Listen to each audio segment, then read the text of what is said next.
Good morning everyone. So our today's topic is cooperative societies, its features, merits and limitations.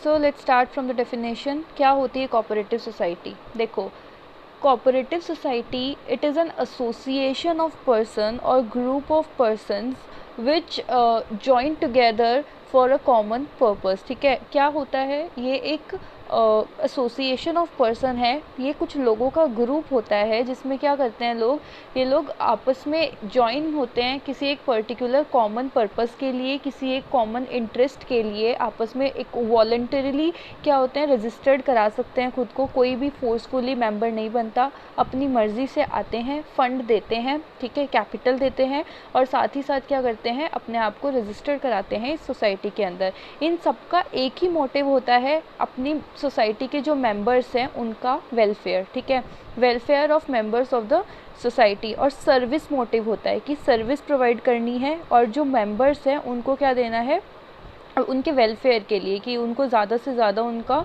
Wealth उनको दे सकें, ठीक है। तो ये था मेन जो मैंने आपको मतलब बताया कोऑपरेटिव सोसाइटी का। क्या है कोऑपरेटिव सोसाइटी, क्यों बनती है, कैसे बनती है और क्या है। देखो इसमें क्या है, अपने आप को रजिस्टर्ड कराना होता है कोऑपरेटिव सोसाइटी को। लाइक हमने पार्टनरशिप के अंदर देखा था, वहाँ पे कोई भी मैंडेटरी रजिस्ट्रेशन नहीं था। अगर पार्टनरशिप के अंदर रजिस्ट्रेशन कराते हैं तो उसके कुछ एडवांटेजेस ज़रूर मिलते हैं। तो पार्टनरशिप एक्ट बना हुआ था उसके अंदर।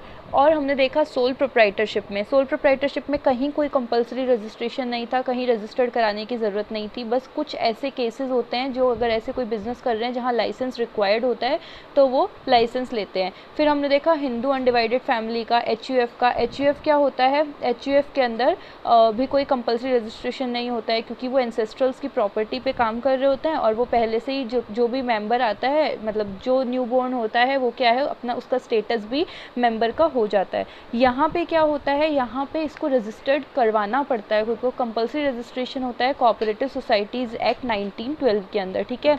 1912 के मतलब 1912 के अंदर क्या होता है, इसको रजिस्टर्ड करवाना पड़ता है खुद को। अब कोऑपरेटिव सोसाइटी के अंदर मिनिमम 10 मेंबर्स रिक्वायर्ड होते हैं, ठीक है। पार्टनरशिप एक्ट में 2 और मोर पर्सन, सोल प्रोप्राइटरशिप में एक इंसान, HUF में जितने भी उसके मेंबर्स होते हैं, ठीक है, जितने भी घर के अंदर पर्सन होते हैं वो सारे। यहाँ पे हम देख रहे हैं कम से कम 10 adult persons are required, minimum 10 adult persons are required. अब अडल्ट मीन्स 18 प्लस के होने चाहिए, जितने भी लोग होंगे, माइनर उनमें से कोई भी नहीं होना चाहिए, यानी 18 से छोटा कोई भी नहीं होना चाहिए। 18 प्लस होंगे तो ही वो मेंबर बन सकते हैं, ठीक है। और कोऑपरेटिव सोसाइटी एक्ट के अंदर इनको रजिस्टर्ड करवाना पड़ता है खुद को। ये थे इसकी डेफिनेशन आपको तीनों दी हुई है, सेम चीज़ है, मीनिंग लिखा हुआ है आपको इसके अंदर। देखो features of cooperative society, features क्या होते हैं। अब एक चीज़ और, कि जो कोऑपरेटिव सोसाइटीज़ होती है वो क्या करती है। अब देखो ये तो हमने देख लिया कि इसके मेंबर्स होते हैं, यहाँ पे आते हैं, फ़ंड देते हैं, फिर अपने वेलफेयर के लिए काम करते हैं सर्विस मोटिव से। लेकिन ये काम क्या करते हैं, तो कोऑपरेटिव सोसाइटीज़ जो होती है वो क्या करती है, कहीं पे भी जो भी उन्होंने फ़ंड कलेक्ट किया, जितने भी मेंबर्स थे, उसको कहीं एक प्रोडक्टिव पर्पस के लिए यूज़ करती है, कहीं प्रोडक्टिव इन्वेस्टमेंट करती है जहाँ से उनको अच्छा रिटर्न मिले, ठीक है। जैसे हम देखें अमूल है, अमूल क्या है, एक कोऑपरेटिव सोसाइटी है। मदर डेयरी जो है वो क्या है, वो भी एक कोऑपरेटिव सोसाइटी है, ठीक है। एक लिज्जत पापड़ करके आपको जो एक पापड़ जो आते हैं, जिसका मतलब जो ये नाम है, ये भी क्या है, कोऑपरेटिव सोसाइटी है, ठीक है। तो ये सारे के सारे कोऑपरेटिव सोसाइटीज़ है जो इतने फेमस नाम है। अमूल का तो कितना ज़्यादा नाम है, तो ये भी क्या है, कोऑपरेटिव सोसाइटी है, ठीक है। अब इसके फीचर्स हम देखते हैं। फीचर्स क्या है, फर्स्ट फीचर है वॉलंटरी मेंबरशिप, यानी कि कोई कंपलसरी नहीं है, कहीं पे भी फोर्सफुली किसी पर्सन को नहीं लाया जाता कि हाँ आपको मेंबर बनना पड़ेगा। इच्छा है किसी की, किसी को लगता है कॉमन इंटरेस्ट है, तो वो क्या कर सकता है, इसको यहाँ पे आके ज्वाइन कर सकता है कोऑपरेटिव सोसाइटी को। यहाँ कोई एलिजिबिलिटी क्राइटेरिया भी नहीं होता। ऐसा नहीं है कि किसी पर्सन, मतलब कोई रखा हुआ है एलिजिबिलिटी क्राइटेरिया कि इस पर्टिकुलर कास्ट के लोग आने चाहिए, इस पर्टिकुलर एज ग्रुप के पर्सन आने चाहिए मेंबर बनने के लिए, या इस पर्टिकुलर चीज़ में एक्सपर्ट लोग होने चाहिए कोऑपरेटिव सोसाइटी, ऐसा कुछ नहीं है। यहाँ पे जो भी पर्सन वॉलंटरीली आना चाहता है, जिसको कॉमन इंटरेस्ट लगता है, irrespective of their caste, religion, colour and gender, ठीक है, वो आता है, आके अपने आप को रजिस्टर करा सकता है यहाँ पे। देन लीगल स्टेटस, अब लीगल स्टेटस क्या है, लीगली रजिस्टर्ड कराना पड़ता है इसको कोऑपरेटिव सोसाइटी एक्ट 1912 के अंदर, ठीक है। जो भी मतलब जो भी हमने देखे कि रजिस्ट्रेशन के एक जो हम कह सकते हैं कि रजिस्ट्रेशन जो होता है वो इम्पॉर्टेंट होता है इसका। हमने देखा पार्टनरशिप में पार्टनरशिप एक्ट बना हुआ है, वहाँ रजिस्टर्ड कराना होता है। यहाँ इसका अलग एक्ट बना हुआ है, वहाँ इसको रजिस्टर्ड कराना पड़ता है। तो इन सब के क्या है, एक्ट बने हुए हैं। तो क्या होता है, यहाँ पे इसका अलग एक्ट बना हुआ होता है, इसको वहाँ पे कोऑपरेटिव सोसाइटी को रजिस्टर्ड कराना होता है। अब अगर रजिस्ट्रेशन कराया है, अगर रजिस्टर्ड कराते हैं तो इसको एक लीगल स्टेटस मिल जाता है, ठीक है। तो इसका क्या है, अलग आइडेंटिटी बन जाती है कि ये कोऑपरेटिव सोसाइटी जो है वो अपने नाम से जानी जाएगी, कि ऐसे नहीं है कि किसी के पर्सन के नाम से जानी जाएगी। अगर ये रजिस्टर्ड होती है तो इसकी अलग आइडेंटिटी बन जाती है, जो भी कोऑपरेटिव सोसाइटी का नाम है उसी के नाम से ये जानी जाएगी, ठीक है। तो इससे क्या है, ये स्यू कर सकती है किसी और के ऊपर, या अब इसके खुद के नाम पे भी स्यू हो सकता है, मतलब केस कर सकती है किसी और के ऊपर भी इजीली, और दूसरा भी कोई इसके ऊपर केस कर सकता है इजीली, ठीक है। अगर कोई भी मेंबर अगर होता है वो मतलब कैपेबल नहीं होता, ठीक है, काम करने के लिए, या मर जाता है, या जैसे हमने कल के लेक्चर में देखा कि पार्टनर्स अगर मर जाते हैं तो पार्टनरशिप फॉर्म जो है या पार्टनरशिप जो है वो ख़त्म हो जाती है, डिसॉल्व हो जाती है, ठीक है। लेकिन यहाँ पर भी ऐसा ही है कि अगर कोई भी पर्सन मर जाता है तो क्या कोऑपरेटिव सोसाइटी भी ख़त्म हो जाती है? नहीं। तो कोऑपरेटिव सोसाइटी की अलग आइडेंटिटी है, उसके किसी भी पर्सन के इनकेपेबल होने से कि इसको कोई भी फ़र्क नहीं पड़ेगा, कोऑपरेटिव सोसाइटी अपने एग्जिस्टेंस में रहेगी, ठीक है। लिमिटेड लाइबिलिटी, अब जितने भी मेंबर्स हैं उनकी लिमिटेड लाइबिलिटी होती है, मतलब जितना शेयर उन्होंने इसके अंदर, मतलब जितनी शेयर कैपिटल, जितना भी कैपिटल उन्होंने फंड दिया है, कैपिटल लगाई है, सिर्फ उस एक्सटेंट तक ही उनके ऊपर लाइबिलिटी होती है, कि उसी एक्सटेंट तक वो क्या करेंगे, अगर कोई लॉस होता है तो वो बेयर करेंगे, ठीक है। उससे ज़्यादा जाके अपनी पर्सनल प्रॉपर्टी के ऊपर उनके ऊपर नहीं जाना होता। अगर उनका शेयर जितना है, उनका कैपिटल जितना है, सिर्फ उसी एक्सटेंट तक वो क्या करेंगे, रिस्क बेयर करेंगे। नेक्स्ट होता है कंट्रोल। अब कंट्रोल किसका होगा, मेंबर्स जितने हैं क्या सबका कंट्रोल होगा या किसी एक पर्टिकुलर मेंबर का होगा, क्या रहेगा? कंट्रोल रहता है 1 मेंबर 1 वोट, मतलब जितने भी यहाँ मेंबर्स हैं, मान लो 20 मेंबर है, तो हर एक पर्सन को क्या है, एक वोट करने की कैपेसिटी, मतलब एक वोट करने की उनको परमिशन मिलेगी। सब जितने मेंबर है वो क्या करेंगे, एक एक वोट करेंगे, और उस वोट से वो क्या बनाएंगे, एक मैनेजिंग कमेटी बनाएंगे, यानी कि उस कोऑपरेटिव सोसाइटी को मैनेज करने के लिए एक कमेटी बनाएंगे, और हर कोई एक ही वोट कास्ट करेगा। मतलब ऐसा नहीं है कि किसी ने तो 10,000 रुपये दिए हैं तो किसी ने 1 लाख रुपये दिए हैं, तो जिसने 1 लाख रुपये दिए हैं तो उसको ज़्यादा वोटिंग कैपेसिटी हो, नहीं, वोट कास्ट सब एक ही करेंगे।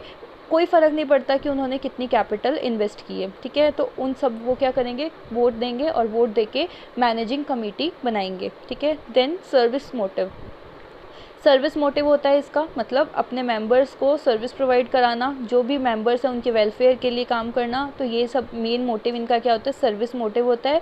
सिर्फ सर्विस देने के लिए अपने मेंबर्स को ये एक फॉर्म होती है सोसाइटी, और जितना भी उनके पास एक्स्ट्रा अमाउंट आता है, मतलब जो भी उन्होंने काम किया उसके रिज़ल्ट में उनके पास जितना भी पैसा आता है वो क्या कर देते हैं, डिविडेंड के तौर पे अपने मेंबर्स में बांट देते हैं। देन आते हैं मेरिट्स। अब देखो मेरिट्स और डीमेरिट्स जो है वो इसके फीचर्स से ही बन जाएगी।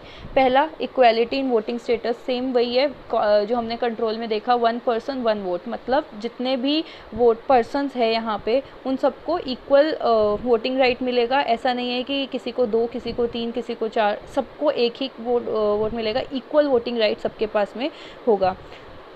लिमिटेड लाइबिलिटी, जितना उन्होंने इन्वेस्ट किया है, जितना उन्होंने कैपिटल लगाया है, उसी एक्सटेंट तक वो क्या होगी, लायबल होंगे अपने जो डेट्स वगैरह है उनको रीपे करने के लिए। स्टेबल एग्जिस्टेंस, वही कि अगर कोई भी पर्सन मर जाता है, इनकेपेबल हो जाता है कॉन्ट्रैक्ट करने में, तो इसका ये मतलब नहीं है कि कोऑपरेटिव सोसाइटी भी वहीं पे ख़त्म हो जाएगी। कोऑपरेटिव सोसाइटी की अपनी अलग आइडेंटिटी होती है, इसलिए कोऑपरेटिव सोसाइटी ख़त्म नहीं होती है, ठीक है।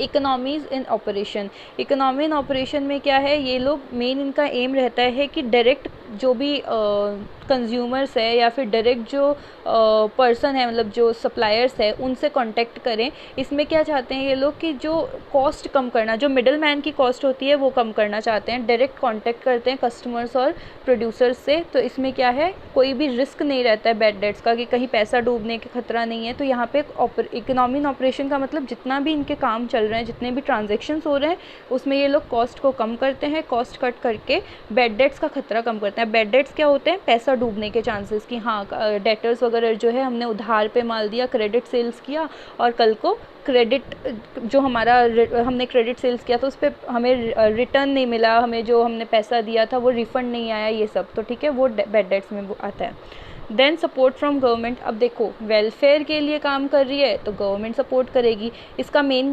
पर्पस क्या है? Welfare of its members. अगर वेलफेयर के लिए काम कर रही है तो गवर्नमेंट भी इनको सपोर्ट करती है। गवर्नमेंट क्या देती है? अलग अलग तरह के बेनिफिट्स इनको देती है, लाइक टैक्स रेट कम कर दी, इंटरेस्ट जब लोन वगैरह लेते हैं तो इस पर इंटरेस्ट रेट कम कर दी, कुछ सब्सिडीज़ वगैरह प्रोवाइड करती है, ग्रांट्स सब्सिडीज़ देती है, एग्जम्पशन देती है इनको रजिस्ट्रेशन फ़ीस वगैरह की। जैसे कोऑपरेटिव सोसाइटी में रजिस्टर्ड होते हैं ना तो उसकी एग्जम्पशन उसमें मिल जाती है, ठीक है।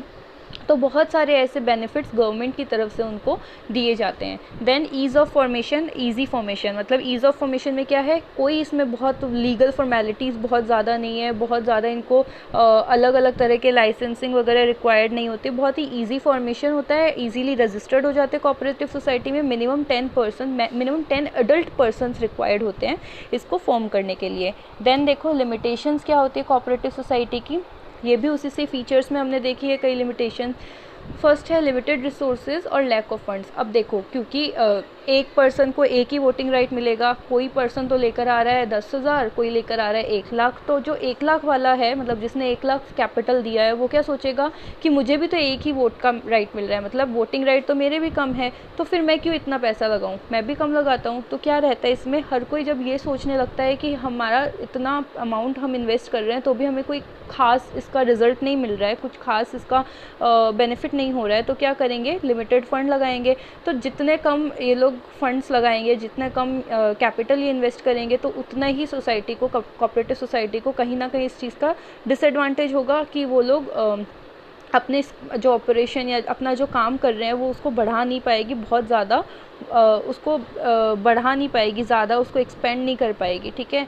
Inefficiency in management, inefficiency in management मतलब क्योंकि मैनेजिंग कमेटी भी तो उन्हीं में से ही बनाई है। अब वो कहीं एक्सपर्ट्स तो होते नहीं है किसी चीज़ के कि हाँ एक्सपर्ट कमेटी बनाई है, जितने मेंबर्स हैं उन्होंने मिल के आपस में डिस्कशन करके ही तो एक कमेटी फॉर्म की है, और वो कमेटी भी तो उन्हीं लोगों में से फॉर्म की जाती है, अलग से तो कहीं से होंगे नहीं। तो वो सारे मेंबर्स इतने कैपेबल नहीं होते, इतने स्किल्ड पर्सन्स नहीं होते हैं कि हर चीज़ की प्रोफेशनल उनको नॉलेज हो, प्रोफेशनल एक्सपर्ट्स हो। वही लिमिटेड उन लोगों के पास टाइम होता है, क्योंकि कोऑपरेटिव सोसाइटी फॉर्म करने के बाद भी कहीं ना कहीं वो लोग काम कर ही रहे होते हैं, उनका मेन पर्पस तो कुछ और, मेन जो बिजनेस रहता है वो तो कुछ और रहता है। ये तो पार्ट टाइम पीपल होते हैं, इनएक्सपीरियंस्ड होते हैं और प्रोफेशनल एक्सपर्ट्स नहीं होते हैं, ठीक है। तो inefficiency in management. Then lack of secrecy. अब क्योंकि इतने सारे मेंबर्स हैं और सारे मेंबर्स हैं तो सभी को आपस में बात करके, आपस में डिसाइड करके जो भी काम है वो करने रहेंगे, तो कोई भी सीक्रेसी नहीं रहती। कॉन्फिडेंशियल इन्फॉर्मेशन कहीं हो तो वो भी क्या है, आपस में डिवाइड हो जाती है, आपस में एक दूसरे को शेयर करनी पड़ती है। अब कहीं इसमें सीक्रेसी इसलिए भी नहीं रहती कि अगर आपको गवर्नमेंट सपोर्ट कर रही है, लाइक गवर्नमेंट आपको फंड्स दे रही है, गवर्नमेंट आपको सब्सिडीज़ प्रोवाइड कर रही है, तो क्या होगा, गवर्नमेंट भी चाहेगी कि आप वो पैसा, वो सब्सिडीज़, वो ग्रांट्स कहाँ पर यूज़ ले रहे हो, तो उन सारी इन्फॉर्मेशन को आप पब्लिश करो। तो वो क्या चाहेगी कि आप अपने अकाउंट्स दिखाओ, बुक्स दिखाओ, रिकॉर्ड्स दिखाओ कि कहाँ पे आप लोग काम में ले रहे हो, क्या कर रहे हो। तो उसी के पर्पज़ से तो आपको गवर्नमेंट पैसे देगी, तो यहाँ पे सब्सिडीज़ देगी, तो यहाँ पे क्या होता है, सीक्रेसी नहीं रहती। फिर देन गवर्नमेंट कंट्रोल। अब वही सेम चीज़ है गवर्नमेंट कंट्रोल, क्योंकि गवर्नमेंट आपको हेल्प कर रही है तो गवर्नमेंट कहेगी अकाउंट्स वगैरह दो, जो भी आप लोग काम कर रहे हो, रूल्स एंड रेगुलेशंस फॉलो करो, ऑडिटिंग कराओ, ये सारी चीज़ यहाँ पर गवर्नमेंट चाहेगी, ठीक है। डिफरेंसेस ऑफ ओपिनियन, वही डिस्प्यूट्स होने का खतरा ज़्यादा है, क्योंकि जितने ज़्यादा मेंबर्स होंगे उतनी ही अलग अलग उनकी ओपिनियन होगी, और जितनी डिफरेंसेस ऑफ ओपिनियन होंगे उतने ही ज़्यादा वो क्या होंगे, एक दूसरे से डिस्प्यूट्स होंगे। देन कल हम पढ़ते हैं types of cooperative societies and companies के बारे में।